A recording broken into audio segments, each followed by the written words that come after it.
Hello everyone, my name is Iman and I'm the founder of Earthwise Pakistan. As you may know, today is Zero Waste Day, a crucial reminder of our responsibility towards the planet. It's a call to action urging us to reduce, reuse, and recycle.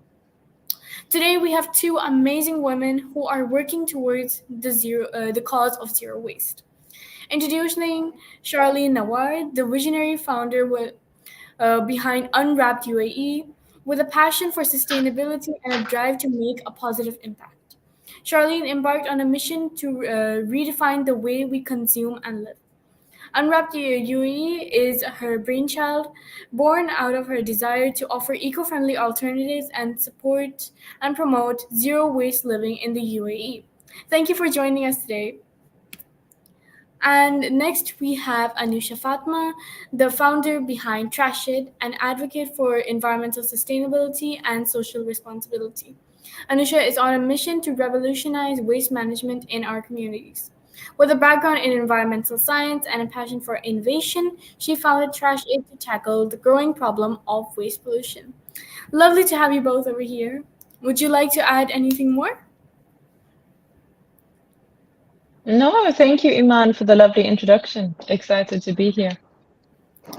Thank you so much. I'm So, so sorry, man. I kind of missed out a little bit of your introduction. There is a little bit of a disruption of Wi-Fi at my end. Might keep hopping in and hopping out. I hope that's okay. no problem, no problem. So, first of all, I would like to give a question to you, Anusha. So, how does Trash It contribute to reducing landfill waste and promoting circular economy principles? Thank you so much for the question.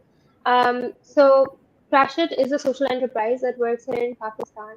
Our core operations lie in Karachi, um, and our focus stays on organic waste. So, if you notice in our waste system, organic waste seems to be the most neglected waste. It's often mixed with all other forms and sorts of waste, and so it's hard to recover later. What we focus on is the source segregation of organic waste, and then collecting it for recycling to make compost.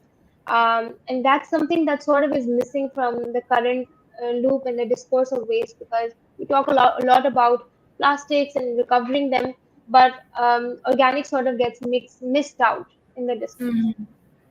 Yeah, exactly. Organic waste, particularly in the UAE, UAE has a lot of organic waste since we import from other countries, and that also has a carbon emission. And then most of the food gets wasted because it's not pretty enough to be in the market. So it's really good that we're doing some recycling and composting to grow.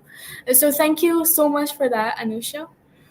So next, I would like to ask Charlene, can you share with us the inspiration behind starting Unwrapped UAE and your journey towards promoting zero waste living in the UAE? Yes, of course. Thank you, Iman. So by background, I'm actually a corporate lawyer, and I quit law in 2016, and kind of discovered sustainability almost by accident, not fully aware of my own, lifestyle habits and emissions from when I was working full time. It came at a time where I took a break in my career, and it was, and I think this is kind of one of those things is that I always felt that I was a sustainable person because I enjoyed spending time in nature. I was a very outdoors person, Yeah. but I think I was never ever aware of how I contributed to the problem because nobody ever enlightened me really.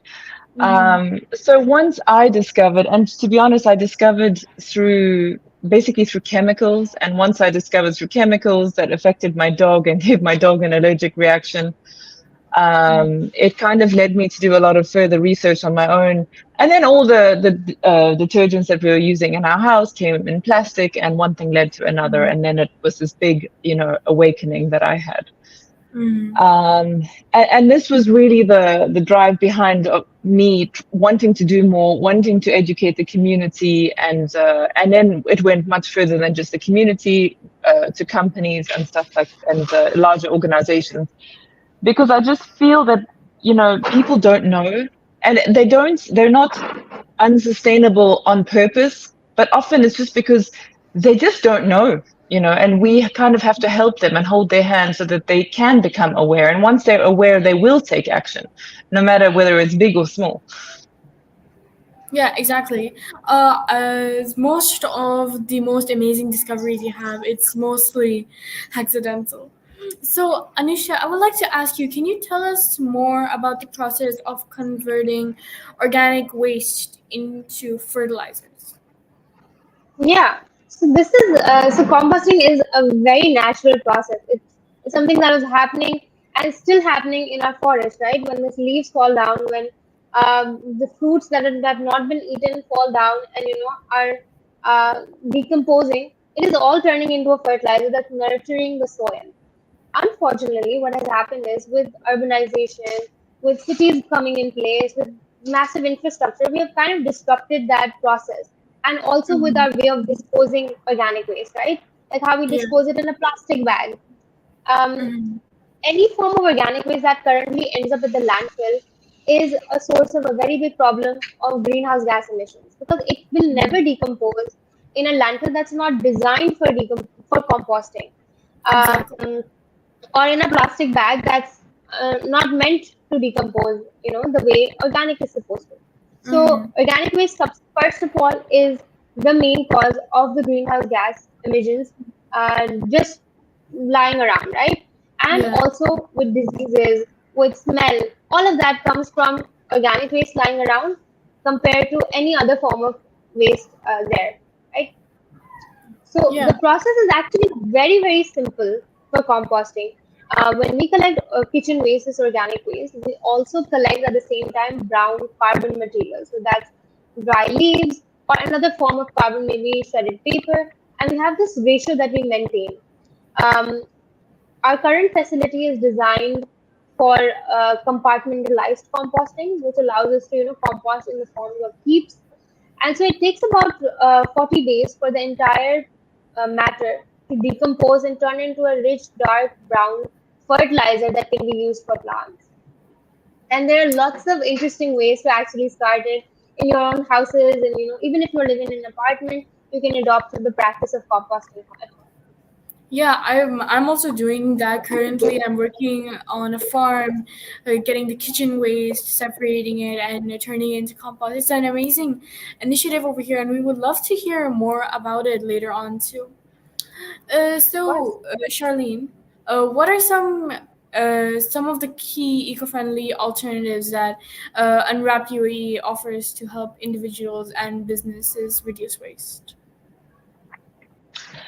Well, it's very different, right, on an individual level compared to on a corporate level. But if we discuss on an individual level, it's more just about awareness and helping people with practical solutions, whether it's meaning going, shopping at the supermarket, or, as Anusha and you have already discussed, composting at home, installing a water filter in your home, because as we know here living in the UAE, all of our water is desalinated and delivered in plastic bottles, but we have a very easy and it could be cost efficient or not cost efficient depending on your lifestyle.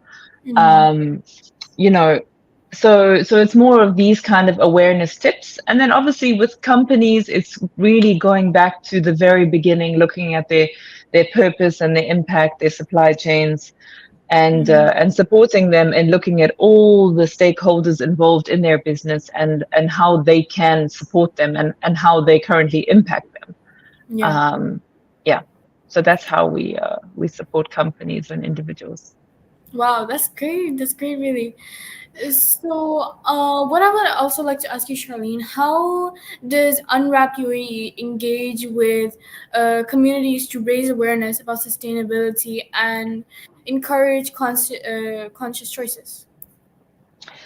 Well, one of the things that we've been very active in recently is an awareness workshop on climate change education, which is the Climate Fresk, which has been really a great success here in the UAE to engage anyone from 9 years old plus, to help them to understand the full spectrum of climate change. And obviously, in each and every human activity, we have a certain element of waste and areas that we can change, whether Yeah. it comes to transportation, whether it comes to industry and what we buy. Yeah. And agriculture, it's really full spectrum. So this is one of the ways we engage with the community. We offer a lot of these workshops to the general public, as well as to corporates.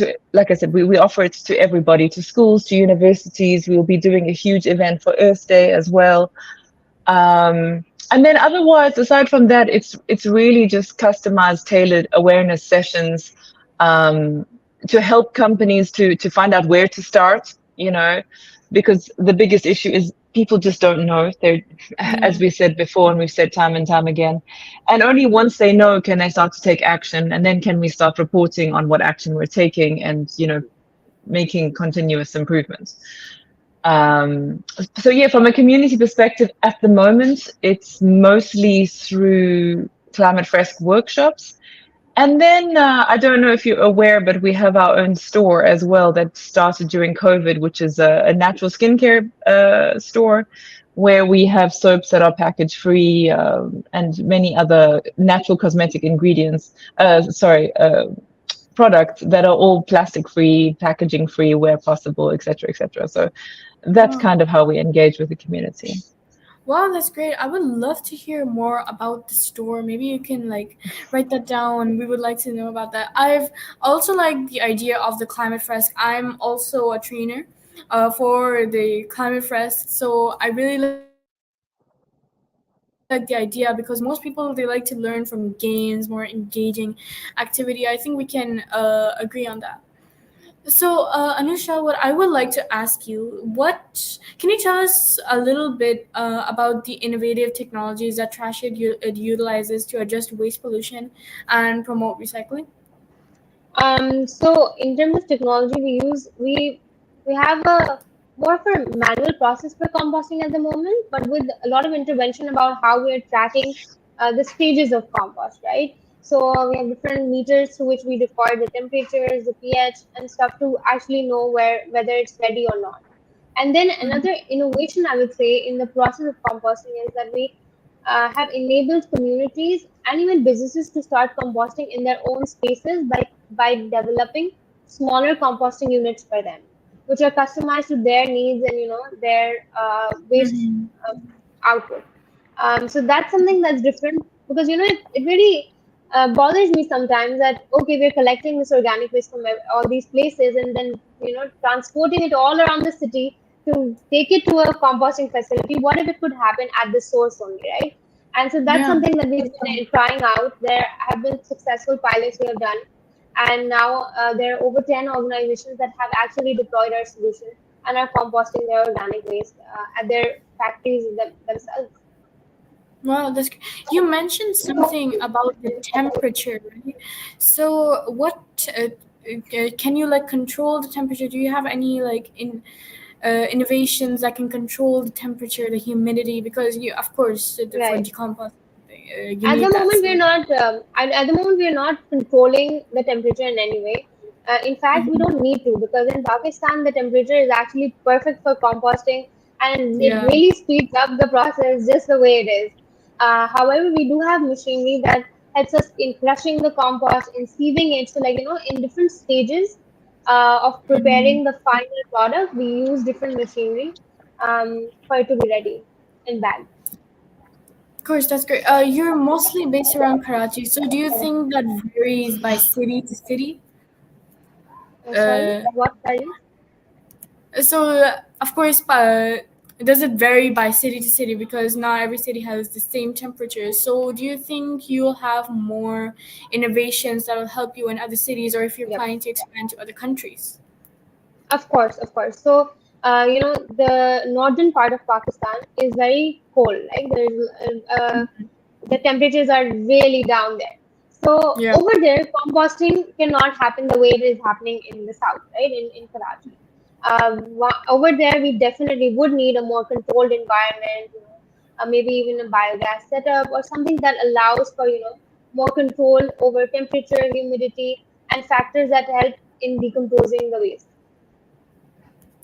Yeah, exactly. So I love to hear that mostly around the north because the people need it because that's more where the agriculture is going on, right? Yeah. So, Charlene, I would like to ask you, can you highlight any challenges that you faced in promoting zero waste living and how do you overcome them? Well, in the UAE, I think we have some pretty big challenges. Mm-hmm. Uh, Mostly because I would like to say, I mean, I don't know how to say this in the right way, but because people here live a very generally luxurious lifestyle. Yeah. And it's quite difficult to encourage people to change. Yet the irony is that these people come from countries that are generally heavily regulated in terms of recycling or composting or, Mm-hmm. you know, their current purchasing habits. And Exactly. here it's kind of because we lack so much regulation on this issue, it's very difficult to change the mindsets of people. So it's really small steps and mostly leading by example. Mm-hmm. Um, and I think that, yeah, just by being a good leader and talking about it is the most efficient way at the moment, because there is no way to force people to change. Exactly. And generally, the future of the way that climate change is predicted, it looks very negative. It looks very sad, and I Mm-hmm. don't know which is the right way to portray to encourage people to change, to continue to make it to look sad, or to actually invite people to make it to look more exciting. Yeah. This is something that really I'm kind of on the fence. Is we can show very visual pictures of what the future will look like, and maybe that will encourage people to change. But it kind of up until now it has not. Um, and at the moment, it's kind of like up to us to regulate ourselves. And I believe that in the future, if we don't start regulating ourselves, that we will become regulated and we will have no choice. Yeah. Um, but yeah, I think that yeah, the biggest challenge here, like I said, is just motivating people, especially when we have so many services available that are very easy for people to use, relatively affordable given the average salary of a person here in the UAE. Yeah, so by offering more eco-friendly options is great, but yet still, and it's not just a problem here in the UAE, I think it's across the globe that these services are often seen to be more expensive. Mm-hmm. Why are they more expensive? We all know that they may be handmade, the employees are paid a fair wage, etc., etc. So there is the reason, but people do not understand that yet. Yeah. Um, so so yeah, at the moment it's just kind of leading by example and helping people to find ways to take action. um, and it's growing. I mean, in the UAE specifically, last year was the year of sustainability. We hosted COP28, and a lot of individuals and a lot of companies did do a lot to demonstrate what they are doing. And while it was really a rush to promote any kind of awareness before COP28, it was also it was great to see it because it didn't just end there, right? It was kind of just the start because they could not start something without continuing. So, Exactly. Yeah. so it was kind of exciting to see that the race to sustainability was on. And I don't think that people have dropped the ball. I don't think that companies have dropped the ball. And the UAE is really pushing. I see they now have released the new no single-use plastics by 2025, et cetera, et cetera. So it's just that these kind of changes take time. Yeah, they do. Really. I also would like to stress on the point that you raised on telling people to make a more, for having a more positive mindset about it because the human brain, we really want to focus on the more positive factor of things and less on the negative. And people will think, well, if we're doomed, we can't really do anything about it and they'll just leave it like that, right? So we need to have a more positive mindset, a more, let's say, fun mindset about it, right? I would like to ask the same thing to Anusha. What challenges do you face and how do you overcome them? Thanks, Aman. So I think I would like to echo what Charlene said. The issue of awareing people is like all over the world. It's the same here in Pakistan. A lot of people want to do something, but they have no idea how or what options are available. Bringing about any sort of change is very hard for anybody. everybody is after convenience. So for us also, when we tell people that okay, please at least segregate your organic waste, that in itself poses a lot of like challenges. Asking somebody to change the way they're disposing their waste, be it a household or be it a corporate that we engage with. Um, and then another challenge that what we have seen is because there are no such examples out there, a lot of times people think that the work that Ratchet is doing is not for profit. And it's like an NGO model, which we sort of are not, that's not true. We are a for profit social enterprise, and we want to keep it that way because that's what seems to be most sustainable. So that's one misconception that often comes off, and whenever we ask the corporates that there is a fee attached to the service we are providing or the products we're providing, and there's a lot of resistance to it. That oh, we're already giving you the waste, so why do you need an extra fee? Which I think again there's a lot of mindset change that we need to do Yeah, around this. That um, if there is a service that's happening, you have to pay for it. It cannot be the same model that has been working around, which is not sustainable. exactly. We that's something we have to like really look into because most people have a more traditional mindset, especially in Pakistan. So that's a really big challenge. So last but not least, I would like to ask you both, what are your message to the people out there listening to us for achieving zero waste? Charlene, would you like to go? Yeah, sure. Um, well, in terms of the word zero waste, I have kind of shifted my mindset to more of achieving low waste because, especially living in the UAE, achieving zero waste is most definitely not possible when we import so much already. Mm-hmm. And it goes in the emissions that we don't see. Of course, we can talk about what we just consume and purchase, but at the end of the day, if we look at the bigger picture, no one can actually be zero waste, especially in the UAE.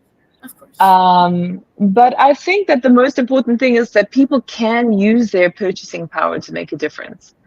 Because often we're pointing fingers to companies to tell companies that they should be making better products, and we're pointing fingers to the government to say that you should make stricter regulations to regulate the companies. And the companies are saying, but, if you don't enforce a regulation, why should I make better products that are more expensive? Because then my competitor is going to step in and take advantage of the situation and people will buy from them, because my costs will go up. I have to pay my employees more, etc., etc.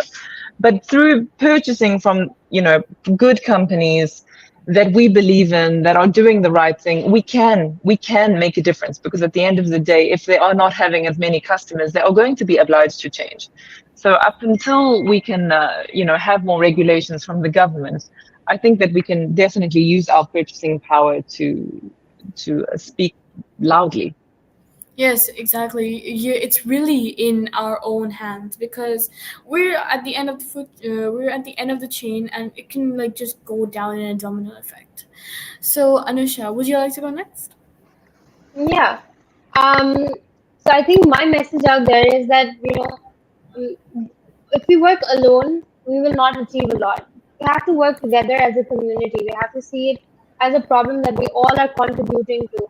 If we keep pointing fingers to somebody or the other, government or the waste workers or anybody, it will bring us no solution. We have to see what we can bring to the table, and nobody's asking you to be perfect, but we're only asking you to start somewhere, right? Take one action, change, bring that shift in your lifestyle, bring the awareness that earth is important, it's valuable, it's a resource that we're using every day but exploiting it as well. So it's about, it's not about being perfect, that okay, now from tomorrow I'm going to start living a completely zero waste lifestyle, I'm going to change every habit of mine. No, start small. It might not work this way for you, right? Yeah. A lot of times people think that being zero waste means okay, go ahead and buy reusable shopping bags, or buy water bottles, or buy, or maybe you need to reevaluate that, do you really need to buy something new to begin zero waste, or can you start from what you have, you know um, Exactly. and so it's these things just make it more complicated when you think of that going zero waste will take too much more effort or it will be more costly. In fact, it can be something very simple. And a lot of times, at least for Pakistani audience, I would say that we have our Desi culture has a lot of habits that are very sustainable. The way we use our old clothes, the way we donate them, the way we bring them, they're handed down to sisters, Yeah. within the family. Lots of small practices that we have been following for generations, and they are sustainable in the essence if you look at it. So it's sort of hardwired in us, and we just need to kind of like go back inwards and see how we were doing things before before plastic came around, and Yeah. yeah. Exactly. Taking small baby steps and like just following what we've already done. So thank you all for joining us today. Thank you Anisha and Charlene for taking the time to talk to us. We had an amazing discussion and I look forward to keeping the conversation going. Thank you. Goodbye. Thank you once again. Thank you, Thank you Iman. so much. Thank you for having me, and it was lovely to meet you, Charlie. Likewise, Anusha. Lovely to meet you too. Lovely. Amazing. Thank you. Goodbye. Thank you. Right, bye Bye. bye. Take care. Bye. You too.